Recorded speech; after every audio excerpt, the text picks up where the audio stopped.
Gimana guys dramanya? Bagus ya?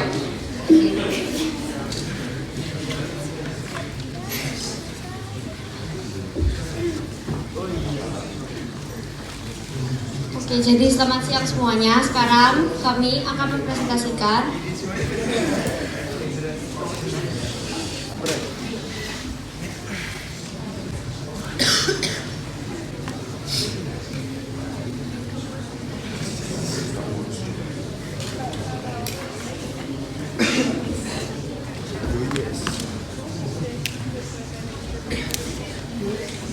Oke, jadi selamat siang. Sekarang kami akan mempresentasikan tinjauan etika Kristen mengenai aborsi yang dianggap sebagai solusi untuk menutupi aib.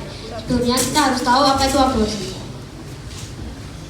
Jadi, aborsi adalah tindakan medis yang dilakukan untuk mengakhiri kehamilan dengan cara mengeluarkan embrio dari rahim sebelum ia memiliki kemampuan untuk bertahan hidup, sehingga embrio mengakibatkan kematian embrio.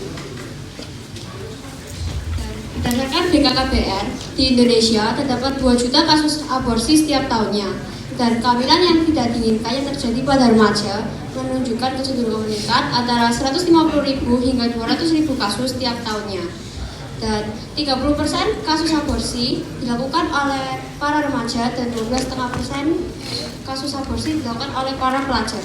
Dan jumlah kematian akibat kasus aborsi melebihi jumlah kematian karena kecelakaan, perang, dan penyakit. Jadi bisa dilihat pada graf di atas, ini adalah grafik siapa-siapa saja yang melakukan aborsi berdasarkan kategori umur, status perkawinan, dan pendidikan.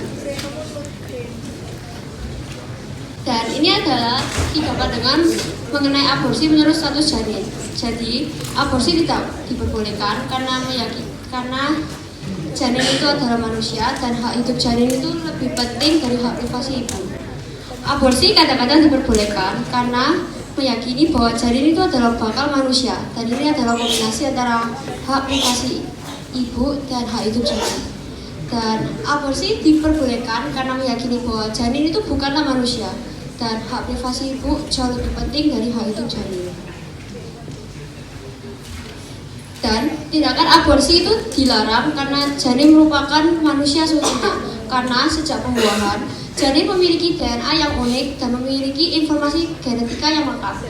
Dan informasi genetika yang ada pada saat pembuahan itu sama dengan yang ada pada manusia dewasa. Dan selama janin dalam kandungan, unsur yang ditambahkan adalah air, oksigen, dan makanan. Dan cara penerimaannya pada saat berada di dalam kandungan itu melalui ibu. Jadi, aborsi dengan alasan kecacatan janin menurut etika Kristen sama sekali tidak diperbolehkan. Karena janin cacat itu adalah manusia dan kecacatan tidak menentukan kemanusiaan seseorang. Jadi, apabila kita dapat mengaborsi janin yang cacat, maka kita boleh membunuh siapapun dengan alasan yang sama. Dan yang kita harus tahu bahwa tindakan aborsi terhadap janin yang cacat itu merupakan tindakan yang diskriminatif. Di Yohanes 9 ayat 2-3, Allah menggunakan orang-orang yang cacat itu untuk menunjukkan kuasanya. Dan di Keluaran 20 ayat 13, ayat ini adalah hukum ke-6 dari 10 perintah Allah yang berbunyi jangan membunuh. Dan hukum ke-6 ini melarang pembunuhan dengan sengaja seperti aborsi. Dan di Yeremia 1 ayat 5 bahwa Allah sudah mengenal kita sejak berada di dalam kandungan. Berikutnya adalah pandangan Kristen mengenai aborsi dengan alasan hamil di luar nikah. Jadi yang pertama, aborsi tetap dilarang dengan alasan ini dan sama sekali tidak diperbolehkan. Karena kehamilan di luar nikah bukanlah kesalahan dari janin. Oleh karena itu kita tidak dapat membunuh janin tersebut dengan cara mengaborsikannya. Dan pada awalnya sebelum melakukan hubungan badan pasti kedua pihak telah setuju untuk melakukan hubungan badan. Dan oleh karena itu seharusnya wanita sudah mengetahui konsekuensi dari perbuatannya itu dan dia seharusnya mengetahui bahwa perbuatannya itu merupakan sebuah dosa dan perbuatan tersebut beresiko tinggi. Dan pasti dia seharusnya telah menyetujui secara tidak langsung akan keberadaan janin tersebut di kandungannya. Kedua ayat di bawah ini 1 Tesalonika 4 ayat 3 dan 1 Korintus 6 ayat 18 sampai 19 berkata tentang pencabulan yang tidak seharusnya kita lakukan karena merupakan perbuatan yang tidak benar. Selanjutnya adalah pandangan Kristen mengenai aborsi dengan alasan pemerkosaan. Sama seperti sebelumnya, aborsi tetap dilarang dan tetap tidak diperbolehkan karena janin merupakan manusia seutuhnya. Karena dan pemerkosaan itu bukan kesalahan dari janin, merupakan kesalahan dari sang pemerkosa. Jadi yang seharusnya dihukum adalah sang pemerkosa dan bukan janin tersebut dengan cara diaborsi. Dan seharusnya ibu tersebut tetap melahirkan anaknya. Ini adalah ayat yang sama seperti yang sebelumnya, 1 Tesalonika 4 ayat 3 yang berbicara tentang pencabulan yang tidak seharusnya dilakukan, dan pada Kejadian 1 ayat 26 sampai 27 mengatakan tentang manusia diciptakan menurut gambar Tuhan, dan karena aborsi merupakan pembunuhan, maka kita merusak gambar Tuhan. Yang berikutnya adalah beberapa solusi dari kehamilan yang tidak diinginkan. Yang pertama adalah menyerahkan kepada keluarga besar atau orang terdekat kita yang mampu merawat, mengasuh, dan juga memberikan kebutuhan pokok dari anak tersebut hingga dewasa. Yang kedua adalah panti asuhan. Anak diserahkan kepada organisasi, lembaga, yayasan yang dapat merawat anak tersebut hingga dia tumbuh dewasa. Yang ketiga adalah adopsi. Bayi diserahkan kepada keluarga atau orang tua yang siap dan mampu merawat anak tersebut. Karena banyak orang di luar sana yang masih mengantri untuk memiliki anak, tapi mereka tidak dapat memilikinya. Jadi kesimpulan dari yang penjelasannya tadi adalah menurut pandangan Kristen, aborsi dengan alasan apapun tidak diperbolehkan karena janin merupakan manusia seutuhnya. Oleh karena itu, dengan mengaborsi janin, maka berarti aborsi merupakan tindakan pembunuhan. Thank you. Baik, tadi ada masukan bagus. Bagaimana kalau misalnya sesi tanya jawabnya pertama kita berikan kepada penguji, setelah itu dilempar ke siswa supaya ada ide bisa dikembangkan ya. Jadi yang pertama bisa buntu. Nah ini pengujinya Pak David ini, Pak Diforman adalah cadangan Pak. Yang situ aja nggak apa-apa, nggak diusir Pak. Cuma Bapak nggak peka dari sini. Terus gini. Ini Pak Vindi, jadi hari ini pengujian Pak Vindi, ada Miss Dia, dan ada Pak Kristo dan Pak Setia Payangga. Oh beda tempat Pak, biar kelihatan resmi Pak. Udah apa-apa, silakan. Ya. Tepuk tangan buat Pak Vindi dulu nih, dan Miss Dia. Ini student affair ya. Jadi baik-baiklah dengan student affair. Baik, silakan saya berikan pada Dewan Penguji, silakan.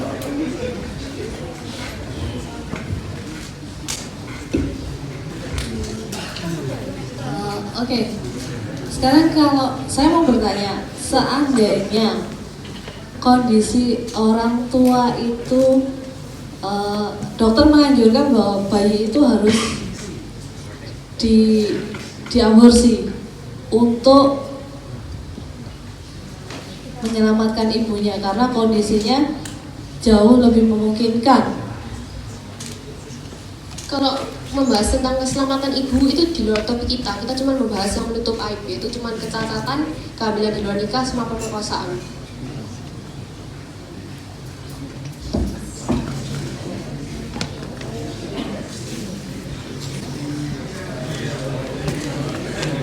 Nanti Miss Dia boleh tanya lagi ya, sisi ibu-ibu ya.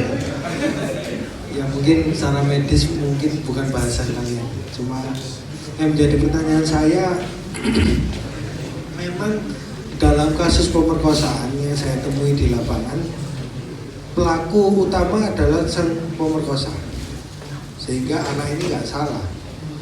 Tapi perlu diingat juga bahwa dengan anak ini lahir, belum tentu keadaan lebih baik.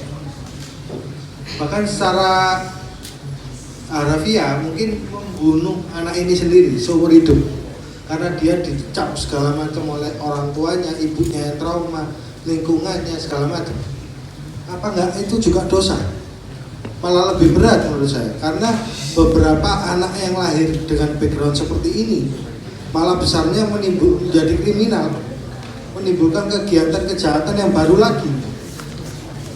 Kalau ibu ini tidak siap untuk memperoleh anak itu hasil pemerkosaan, sehingga dampak-dampak yang lebih buruk itu terjadi, gimana pertanggungjawaban kekristenan dalam hal ini? Padahal kalian dengan jelas menyatakan tidak boleh, apapun yang terjadi tidak boleh. Padahal ini dampak yang lebih buruk terjadi, gimana pertanggungjawaban Kristen?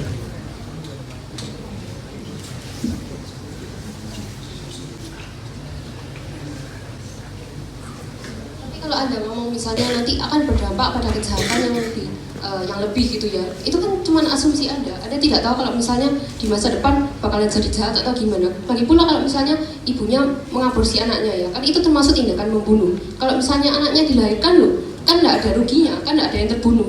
Kalau misalnya Anda aborsi anaknya, daripada Anda membunuh, kan mendingan dilahirkan. Betul, dalam konteks kalau ibunya ini memang siap. Makanya kita sebagai praktisi, kita selalu, makanya di hukum Indonesia undang-undang itu memang diperbolehkan hanya 2, kondisi medis dan korban pemerkosaan. 2 ini. Nah, hukum dibuat itu pasti ada dasarnya, ada normanya. Kenapa? Salah satunya yang saya sebutkan tadi. Kalau secara nyata sebelum bayi ini lahir sudah nyata ibunya ini nggak siap, tetap dipaksakan karena Kristen nggak boleh. Ibunya ini udah benci sama anak ini, oh ini bibit setan ini, gitu. Terus gimana coba? Pertanggungjawaban Kristen gimana? Nggak siap secara apa? Mental, ekonomi segala macam, pokok nggak siap. Yang saya nggak mau anak ini. Kalau anak ini lahir saya siksa seumur hidup. Ada yang sampai gitu. Jadi begini, memang nyatanya ibu-ibu ada yang tidak siap kalau dalam kasus pemerkosaan baik psikis maupun fisikalnya, ekonominya. Namun hal ini mengapa kita mempunyai sistem adopsi, yaitu untuk mengatasi situasi ini agar ada solusi di luar aborsi yang di dalam etika Kristen dapat dibilangin tidak boleh. Nah, dalam situasi ekstrim di mana dapat dibilangi karena kondisi apapun itu, nyawa orang tuanya itu terancam atau nyawa keluarga itu terancam, maka anak itu boleh diaborsi per etika Kristen. Namun karena ini tidak di dalam topik kita yang diberi pada saat kelas, kita tidak akan membicarakan kasus ekstrim ini. Betul, saya nggak ngomong soal medis, saya ngomong yang korban pemerkosaan tadi. Jadi memang ada program adopsi, tapi secara hukum, secara legal, bahwa wali daripada anak ini adalah ibu. Bahkan secara keperdataan, kalau anak ini di bawah umur terjadi perceraian, itu hak ibu. Nah, ini pemerkosaan jelas adalah korbannya itu 2, ibu dan anak. Ibu ini nggak siap.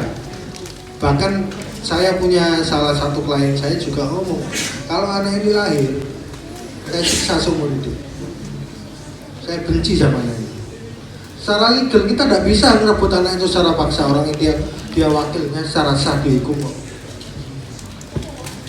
Kamu mau merebut secara paksa, malah timbul tindak pidana baru. Tapi kalau membicarakan tentang kekerasan gitu ya, itu ada data yang menunjukkan bahwa 91% anak yang mengalami yang dianiaya atau diabaikan gitu, itu merupakan anak yang diinginkan, sedangkan sisanya itu anak yang tidak diinginkan. Lagi pula dulu pas waktu tahun 1970-an pada saat aborsi dilegalkan, itu tambah menyebabkan banyak jumlah kekerasan dan pengabaian anak itu justru meningkat sebanyak 500% dari jumlah awalnya. Jadi aborsi itu bukan merupakan solusi dari pemerkosaan. Solusinya apa yang ditawarkan? Nah, adopsi itu menurut saya nggak bisa. Maksudnya bukan suatu solusi yang pas gitu loh. Karena kita nggak bisa rebut secara paksa gitu. Terutama di Indonesia ya. Jadi memang ke dalam etika Kristen ini sebenarnya situasi aborsi ini sangat tidak praktis, terutama di Indonesia, yaitu karena situasi ya seperti yang dibilangin para juri, situasi sistem adopsi di Indonesia ini sangat tidak bagus. Makanya sebagai solusi sebaiknya itu sebenarnya dibuat seperti ini aja, dapat secara simpel bisa dapat dibuat agar ibu yang merupakan victim dari pemerkosaan itu dapat memberi anaknya secara voluntarily kepada lembaga atau yayasan yang akan mengirim anak itu ke yatim piatu atau akan membesarkan anak tersebut. Nah ini tetap tidak sepenuhnya foolproof gitu. Pasti akan terdapat hal-hal yang dapat terjadi dan masalah-masalah yang dapat muncul. Namun sebenarnya itu solusi yang paling jelas, yang paling simpel adalah memperbolehkan untuk ibu memberi anaknya kepada lembaga atau yayasan yang akan membesarkan anak tersebut atau memberinya ke panti asuhan. Dan sistem yang sekarang ada di Indonesia juga diganti agar untuk mengakomodasi pergantian ini secara efektif dan efisien. Jadi sarannya sistem hukumnya yang diperbaiki gitu ya. Maksudnya gitu ya. Oke, terima kasih. Saya lanjutkan pertanyaannya Bapak Sanjaya Payangkar, Pak. Ya, saya lanjutkan pertanyaannya Bapak Sanjaya. Dari tim pernah mendatangi tempat untuk adopsi kasus-kasus seperti ini? Ada? Sudah tahu bagaimana prosesnya? Kalau anak-anak dari kasus pemerkosaan secara spesifik saya tidak pernah, tapi jika panti asuhan secara general saya sudah pernah. Nah, ya. Buat saya beberapa waktu yang lalu 2 kali Pak, teman-teman mengurusi kasus seperti ini. Artinya ada dua orang ini Pak ya, dua orang mengalami kasus. Ada yang satu diperkosa, ada yang satu memang karena kebablasan akhirnya jadi. Lalu kemudian karena satu kondisi ekonomi yang tidak baik, lalu kemudian mamanya juga saya pikir juga tidak siap mental karena baru anak 1 SMA. Lalu kemudian beberapa orang menyarankan supaya anak ini diadopsi. Saya mencoba mendatangi, ini minta maaf ini harus dikatakan, saya mendatangi beberapa panti asuhan Kristen, Katolik, tidak ada yang mau menerima. Kenapa? Sudah full. Iya, artinya kita mau menghidupi bayi itu juga perlu duit, saudara-saudara. Iya, itu yang saya pikir juga harus diperhatikan lebih. Artinya, ya makanya, kalau beberapa waktu yang lalu saya juga baca di Korea Selatan itu banyak kasus aborsi, lalu kemudian ada satu pastor ini dari denominasi Katolik ini Pak, dia menyediakan satu kotak, jangan diaborsi, nanti anakmu titipin aja di kotak ini. Akhirnya 1 bulan kotaknya habis. Nah itu artinya solusi adopsi itu memang harus dipikirkan ulang. Nah bagaimana? Kalau menurut saya sih, ya karena saya kontra Pak, saya aborsi saja selesai. Ya, menurut saya loh ya, untuk kondisi-kondisi seperti itu sudah aborsi aja selesai. Oh belum manusia. Nah itu pertanyaan saya yang kedua. Pertanyaan saya yang pertama itu soal adopsi itu tidak menyelesaikan masalah, nambah beban dia. Lalu yang pertanyaan kedua sekalian, karena sudah disinggung oleh Pak Sanjaya, saya sudah baca makalah teman-teman, tapi saya belum menemukan konsep dasar manusia itu apa. Artinya kan begini, manusia itu satu soal bernafas. Lalu janin itu bernafas mulai kapan? Kalau janin belum bernafas, maka dia belum manusia. Saya boleh mengaborsi. Iya loh, lebih dalam lagi, konsep manusia itu punya kesadaran, dia punya otonomi. Iya loh, otonom. Janin itu tidak otonom, saudara-saudara. Berarti dia bukan manusia, diaborsi saja, tidak apa-apa, karena belum manusia. Itu saya kontrol Pak. Cukup Pak. Ya, terima kasih. Ampun Pak. Ya. Silakan ditanggapi. Saya sebenarnya tidak mau Pak, kalau dipaksa. Iya. Kami Bapak pemuji. Silakan.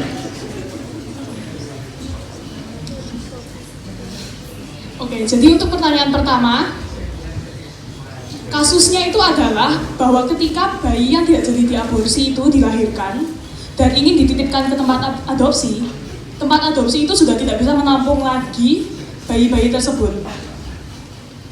Kalau persoalannya seperti itu, maka merujuk balik ke jawaban teman saya tadi sebelumnya, maka kita harus membuat perubahan dalam sistem hukum Indonesia supaya bayi-bayi yang tidak jadi diaborsi itu diberikan tempat adopsi yang layak dan mampu untuk menampung mereka. Jadi harus diberikan hukum khusus untuk tempat-tempat adopsi seperti itu supaya mereka harus menampung anak-anak yang tidak jadi diaborsi itu. Sesuatu yang berkontribusi kepada permasalahan yang overpopulasi di dalam panti asuhan ini itu ya juga penanggapan anak-anak yang adopsi. Jadi di kebanyakan Asia dan juga di Indonesia banyak orang lebih mementingkan anak yang berelasi dari darah dan secara genetika daripada anak-anak adopsi. Karena ini seringkali anak-anak di panti asuhan ini justru tidak dilihatkan, dan akhirnya hal ini menyebabkan kurangnya edukasi kepada orang-orang tentang sistem adopsi dan serta juga dapat dibilangi mengurangi nilai anak-anak yang di dalam panti asuhan.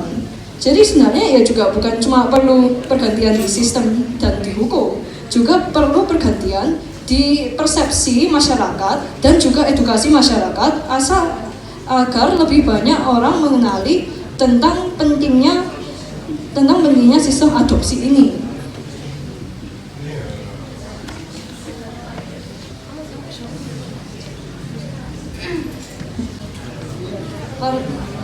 Para penyaji yang lainnya akan menjawab itu pertanyaan tentang yang janin dan manusia. Buat yang pertanyaan kedua tadi kan bilangnya kalau misalnya kan janin kan nggak nafas jadi harus diaborsi. Ya sebenarnya sih nafas itu kan bukan perluan dari kemanusiaan, soalnya kan kayak ya maksudnya ya jika nafas itu disamakan sama kehidupan manusia, maka ya kalau masa orang misalnya kayak orang mati gitu kan, itu kan nggak nafas tapi kan dia manusia, jadi ya kayak itu mayat namanya. Ya, manusia itu gini loh, kan manusia ya Pak Senjaya, ada roh, ada tubuh. Kalau jadi dua ini namanya manusia. Kalau manusia, ya loh, jiwanya hilang itu namanya mayat. Kalau cuma jiwa itu namanya setan. Kan gitu. Iya loh. Nah, itu. ya terus ya maksud secara medis kita lihat secara medis ya orang yang berhenti bernafas pun dapat hidup kembali kan, kayak tiba-tiba jadinya kan ya tetap itu. Tidak apa-apa dijawab yang berani saja, saya ini cuma gimmick aja.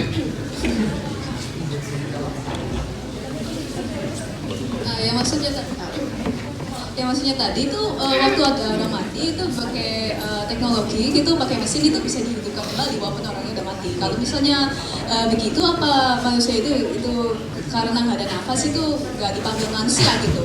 Terus bukan artinya itu janin nggak bernafas, soalnya kan janin kan ada saluran gitu di mana ada pertukaran oksigen sama karbon dioksida, itu sendiri kan bisa dipanggil bernafas.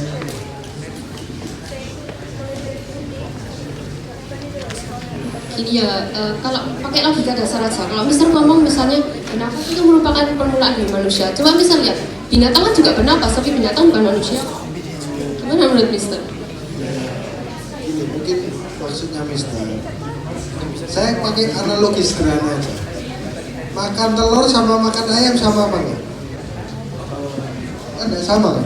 Padahal telur itu cikal bakal ayam. Sama kayak gitu, embrio memang cikal bakal manusia, tapi dia bukan manusia. Dia belum punya free will, dia belum punya roh, belum punya jiwa, belum seutuhnya sebagai seorang manusia. Tunggu, bahas yang sepini ngomong yang tentang kesadaran diri. Ya. Kalau misalnya kesadaran diri, kalau kamu ngomong, oh manusia harus sadar, baru kita dapat mengatakan bahwa dia itu manusia. Coba kita bandingkan, kalau misalnya orang koma, apakah kita dapat mengatakan kalau misalnya orang itu bukan manusia? Terus kalau misalnya orang dapat terjaga dari tidurnya atau dapat terjaga dari komanya, apakah kita mengatakan bahwa dia manusia? Kemudian dia bukan manusia, kemudian dia manusia kembali. Jadi gini, manusia dasar itu natur manusia itu nggak ada tingkatannya. Dan kalau kita harus membedakan antara accidental sama essential. Kalau emang essential, kalau emang dia manusia, natur itu nggak bisa ada tingkatannya. Jadi kamu bakal manusia, terus nanti pas kamu besar, kamu manusia. Jadi dari awal itu kamu harus tahu dasarnya. Kalau dia itu manusia, berarti sampai besar dia itu manusia. Kamu nggak bisa katakan kalau misalnya, oh dia bakalan manusia, terus dia jadi manusia. Itu salah. Karena kita harus tahu kalau kemanusiaan itu essential. Ya, saya satu lagi boleh ya, nanti dihentikan teman-teman. Konsep kesadaran itu bukan sadar koma pingsan, sadar manusia ini tidur nggak sadar bukan manusia. No, tidak semudah. Artinya konsep kesadaran itu adalah di mana saya sadar saya sekarang di sini posisi seperti ini, ya loh. Lalu kemudian saya bisa berpikir, saya bisa merasakan, itu konsep kesadaran. Jadi bukan soal sadar koma. Jadi kayak bisa mengetahui, Nah, sadar aku di sini gitu. Ya, sadar aku di sini dengan tubuh yang utuh, lalu dengan konsep pemikiran saya yang luar biasa. Nah, itu konsep kesadaran itu. Bukan soal sadar dari koma. Tidak ada beda. Tapi kesadaran, sadarnya misalnya kita tahu, oh kita di tempat ini itu baru dimulai ketika anak itu berusia 1,5 tahun. Jadi dengan begitu Mister itu membenarkan pembunuhan, semua pembunuhan terhadap anak yang usianya 1,5 tahun. What do you think? Iya, memang. Jadi kalau belum manusia ya nggak apa-apa dibunuh. Iya. Enggak, umur usia 1,5 tahun sudah lama. Konsep kesadaran. Konsep kesadaran 1,5 tahun itu konsep kesadaran seperti apa? Kesadaran mereka sudah di saat itu mereka tuh sudah mulai mengingat saya, oh aku di tempat ini, yang kayak bisa ngomong tadi, No. bukan sadar. Itu memori. Iya, memori dan mereka sadar mereka di mana, mereka tahu itu. Ya, mau pipis nangis. Ya itu memori. Arti ada 3 tahap perkembangan manusia. 1 play stage, game stage, lalu dia bisa mengeneralisasikan semua. Nah, anak-anak dalam tahap play stage, ya toh, itu tahap masih kecil sekali, saudara-saudara. Di bawah 1 tahun dia sudah ada. Oke, saya rasa nanti kita bisa lanjut Pak ya. Oh iya, nanti biar sama Pak Andreas saja. Bukan maksudnya di edisi, nanti setelah ada waktu nanti dilanjut. Terima kasih Pak Vindi sudah membuat pusing. Oke, baik. Sebelum kita lanjut nanti tolong diedit videonya karena saya mau marah sebentar. Yang di belakang tuh kelompok mana? Ada yang tidak duduk sama kelompoknya? Silahkan pindah ke kelompoknya. Ada?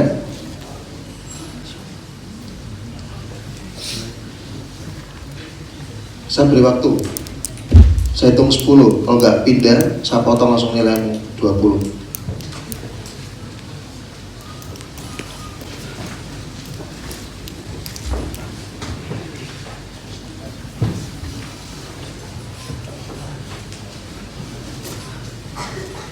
Tidak sulit untuk mencari Anda karena kamera terpasang tepat di belakang Anda. Terima kasih buat CCTV-nya.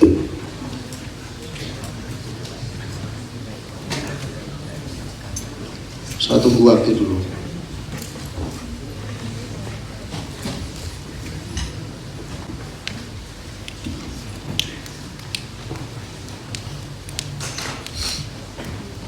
Daftar nama Anda di saya, daftar nama per kelompok, jadi saya ngerti trackingnya kemana. Bukan nama per kelas, ini per kelompok.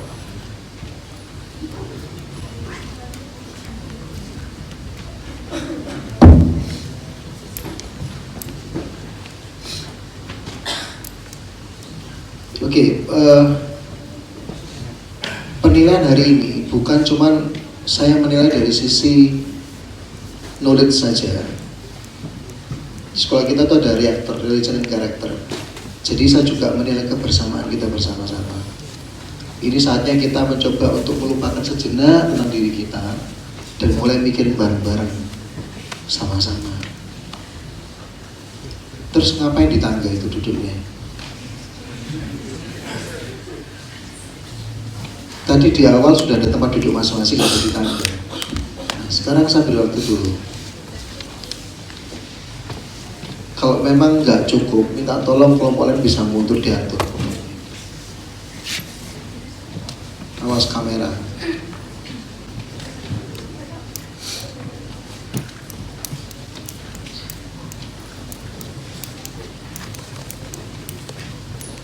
Oke, sesi berikutnya jangan terulang lagi. Jika terulang lagi, saya tidak akan memberikan peringatan, tapi langsung saya pakai CCTV belakang. Saya langsung tracking, saya langsung potong nilai. Ya, karena saya tidak mungkin konsen ke Anda, saya konsen ke depan. Saya dibantu sama CCTV. Baik, ya, bisa dilanjut. Silakan ke audiensi. Baik, siapa mau bertanya? Sebutkan. Oke, silakan berdiri. Nama saya Tracy dari RBC 3. Jadi saya mau nanya, tadi kan sudah dibicarain di PPT kalau aborsi bagi anak yang cacat itu tidak diperbolehkan sama sekali. Nah, bagaimana jika dokter mengatakan bahwa anak ini mempunyai kemungkinan yang tinggi untuk meninggal setelah dilahirkan? Bukankah lebih baik aborsi daripada membuang waktu 9 bulan kehamilan? Terima kasih.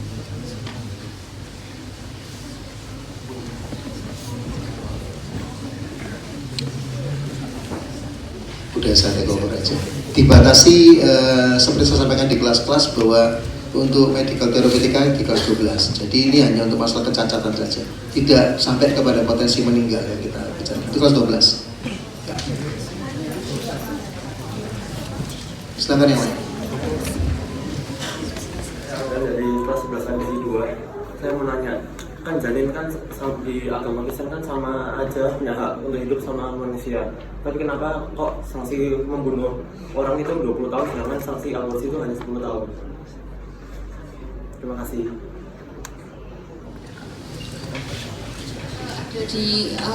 Ada di Alkitab ada di Keluaran 21 itu ada tentang apabila seseorang menyebabkan seorang ibu terus anaknya itu mengakibatkan kematian nyawa janinnya, itu hukumannya sama, nyawa ganti nyawa. Jadi sama aja di ayat yang Keluaran 21 itu mereka treat janin sama seperti manusia.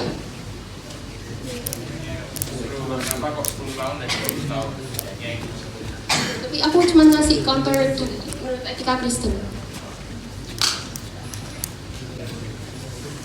Jadi bisa jadi menurut kalian kurang fair ya hukumnya. Ya udah nggak usah jawab. Saya nggak boleh tanya maksudnya. Baik, mau ditanggapi Pak Abel? Oke, silakan yang lain. Ada mau nanggapin atau pertanyaan baru? Tanggapan dulu. Tanggapan dari jawaban penyaji. Tidak ada tanggapan? Baik, pertanyaan baru, silakan.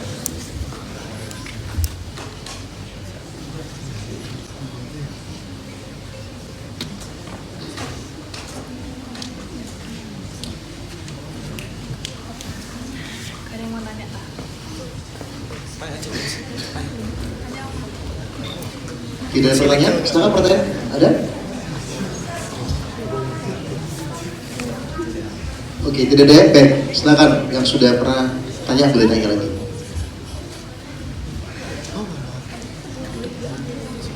Nama saya Mike dari Belakang Industri 2.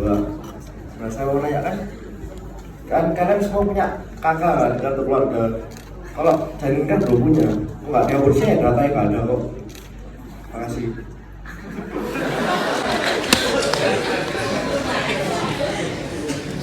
Berarti menggunakan logik itu anak-anak yang mungkin nggak di kakak itu boleh dibunuh.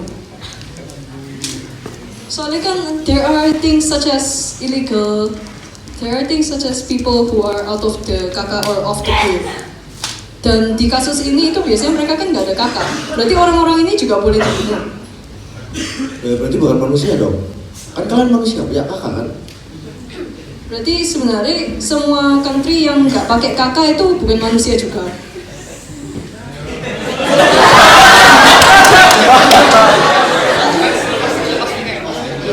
Iya, gampangnya kakak tidak menentukan kemanusiaan. Sekali kamu manusia karena itu esensial, dasar. Kamu nggak perlu punya, aku harus punya kakak baru aku manusia, atau aku harus punya SIM baru aku manusia. Itu nggak ditentukan sama itu.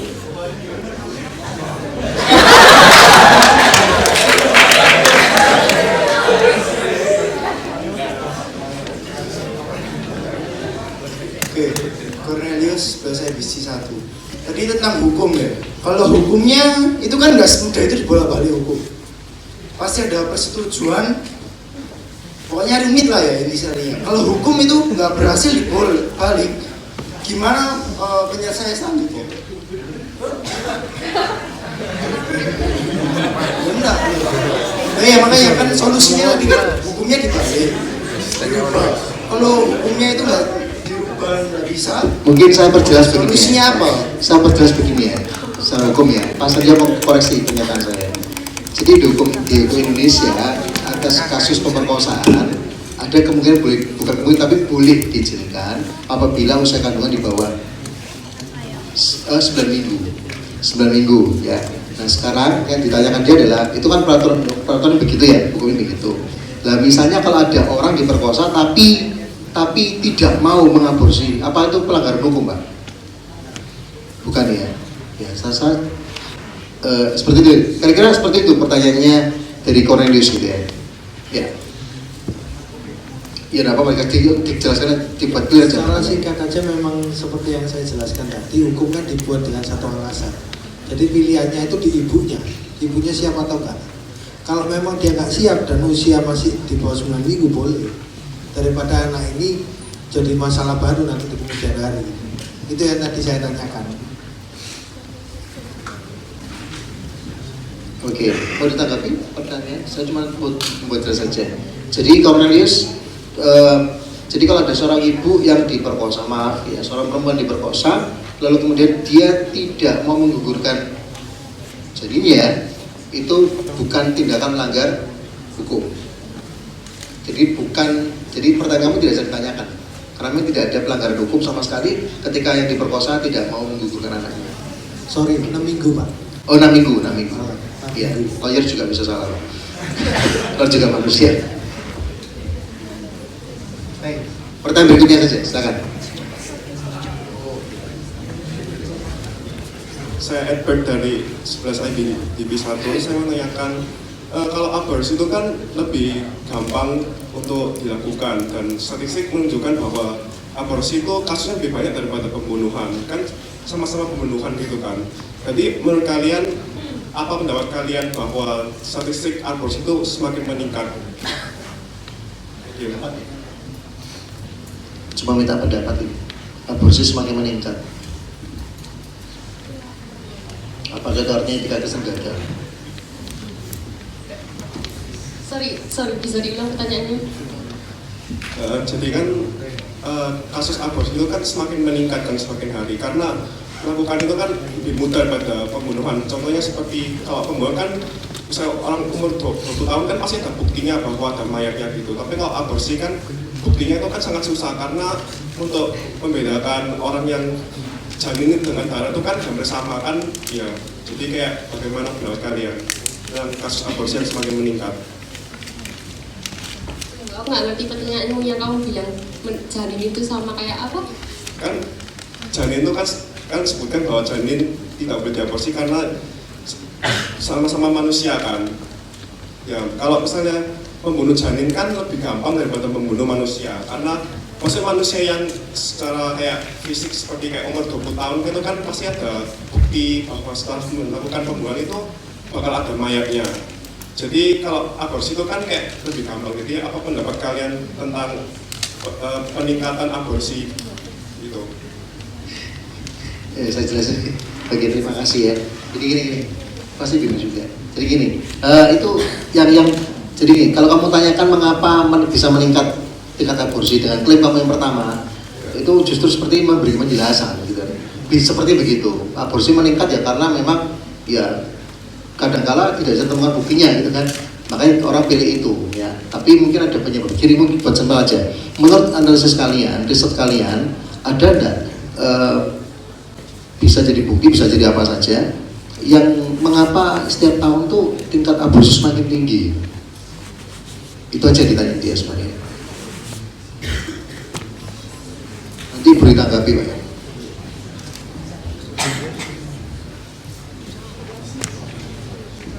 Maksudnya ya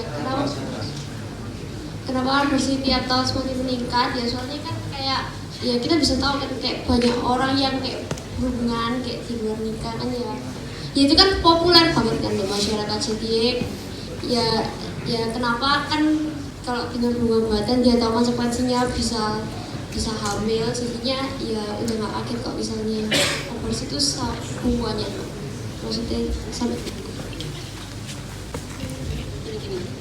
Masyarakat sekarang ini kan dengan berkembangnya kebudayaan ya, emang kebudayaannya kita itu emang sudah tercemar dengan budaya, terus nilai-nilai individualisme, nilai-nilai kebebasan semakin meningkat kan.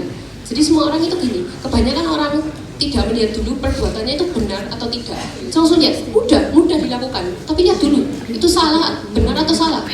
Kebanyakan pilihan populer ya, biasanya orang ngomong banyak orang yang melakukan aborsi, oh banyak orang yang aborsi, aku aborsi aja, aku ikut aja. Kan padahal itu perbuatannya salah, itu membunuh. Padahal seharusnya yang benar itu adalah tidak membunuh janin itu.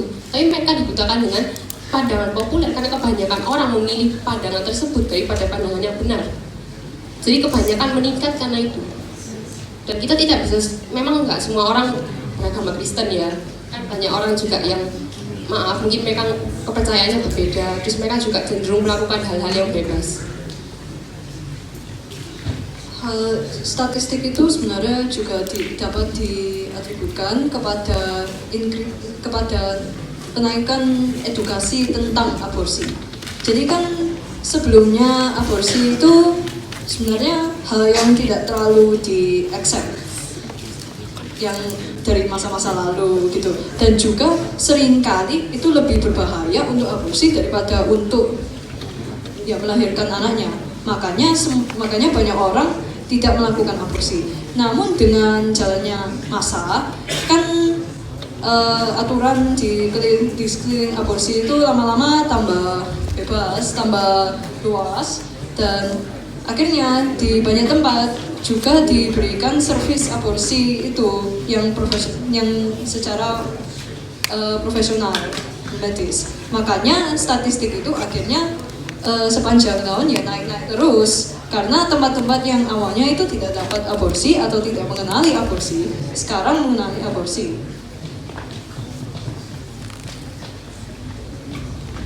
Iya, kalau tanggapan ada? Baik, ada tanggapan atau tanggapan? Tidak ada tanggapan? Oke, pertanyaan baru, silakan.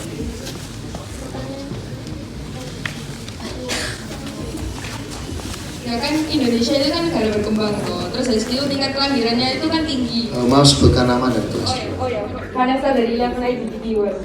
Nah, kan kita negara berkembang. Kan tadi saya udah bilang kalau tingkat kelahirannya itu tinggi dan ya tingkat kelahiran itu yang di kalangan orang-orang yang dalam poverty itu lebih tinggi daripada availability yang adoption centers lah, any centers lah.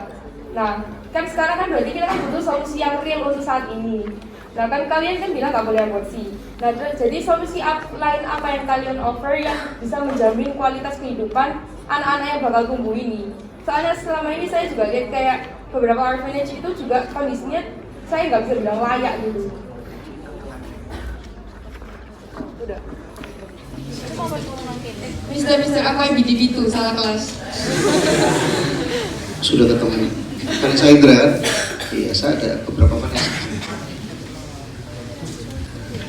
Oke, jadi pertanyaannya tadi lebih menyasar kepada anak-anak yang ingin diaborsi yang berasal dari keluarga ekonominya ke bawah, alias masyarakat miskin.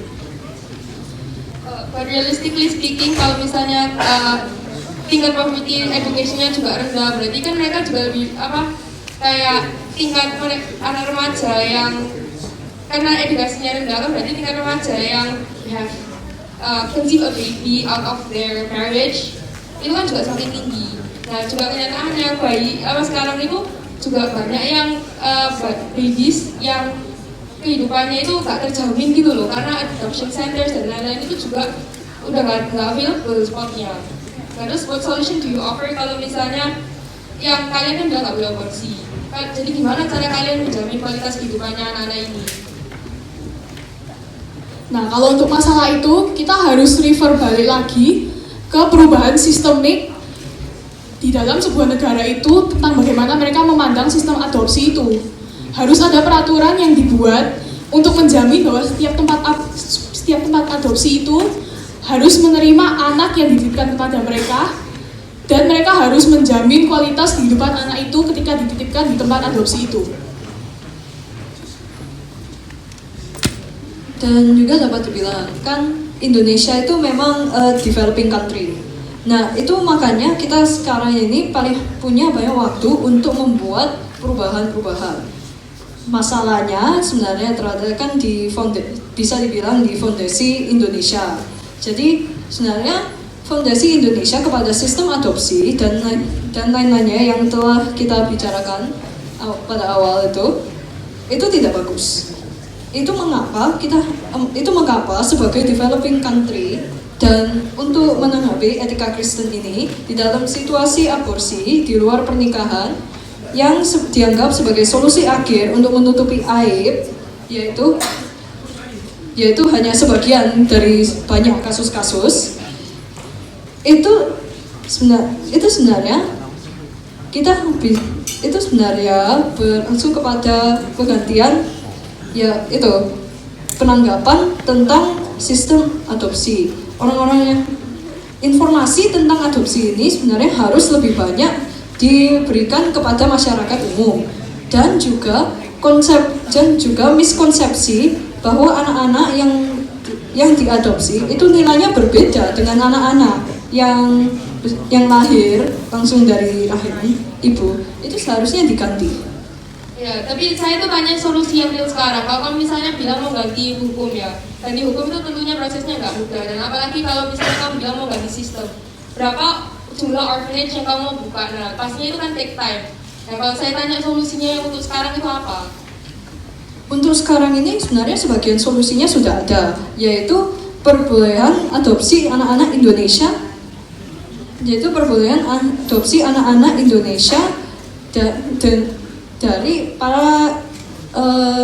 dari para warga negara lain. Nah, tapi di sini masalahnya, memang sekarang itu etika Kristen tentang aborsi ini tidak praktis untuk dilakukan. Dan kita dari awal tidak akan pernah bilang bahwa etika Kristen ini praktis dilakukan. Namun inilah hasil research kita tentang etika Kristen yang mungkin dapat dilakukan di masa depan. Oke, thank you. Oke, menarik. Iya. Ada lagi? Satu kali ya terakhir, nanti akan di-closing oleh Pak Kristo. Oke, nama saya William dari kelas 11 IBC 1. Jadi saya mau tanya, ini kan kalau compare membunuh orang dengan aborsi janin itu apakah kejahatan levelnya sama atau beda secara hukum maupun secara etika Kristen?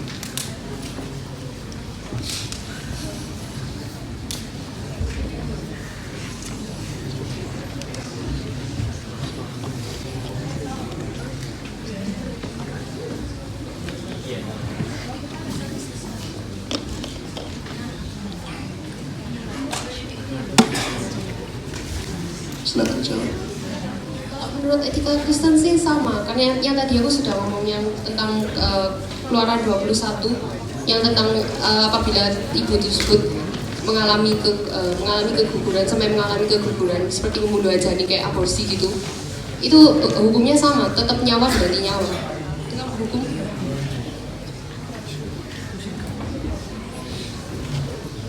Ya, oke, dianggap sama. Bagaimana bisa? Ada tanggapan? Udah ada, lanjut aja. Cuma ingin tahu aja sama Anda. Ya. Baik, Pak Kristo bisa di-closing, Pak. Oke. Yang pertama berikan tepuk tangan untuk kelompok ini. Terus terang topik ini memang cukup berat.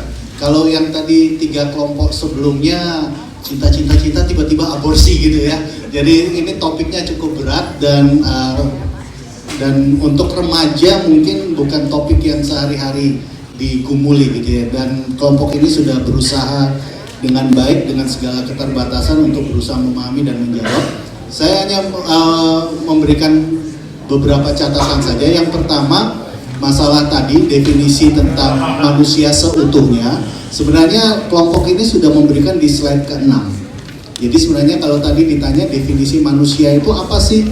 Disebut manusia seutuhnya itu apa sih? Tinggal dikembalikan ke slide yang ke-6, di mana berbicara tentang, kalau secara saintifik berbicara tentang genetik. Jadi semenjak bayi informasi genetiknya itu sudah lengkap, walaupun dia masih dalam tahap konsepsi sekalipun, informasi genetik waktu bayi dan saat dia dewasa itu sama gitu ya.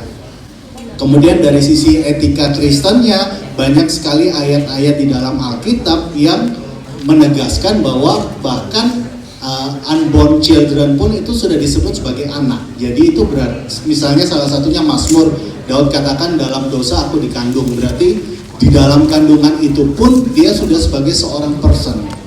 Jadi secara etika Kristen itu menegaskan bahwa bayi dalam kandungan itu adalah manusia seutuhnya, dan secara saintifik kode genetik itu merupakan salah satu pembuktian bahwa bayi itu pun sebenarnya sama dengan manusia dewasa.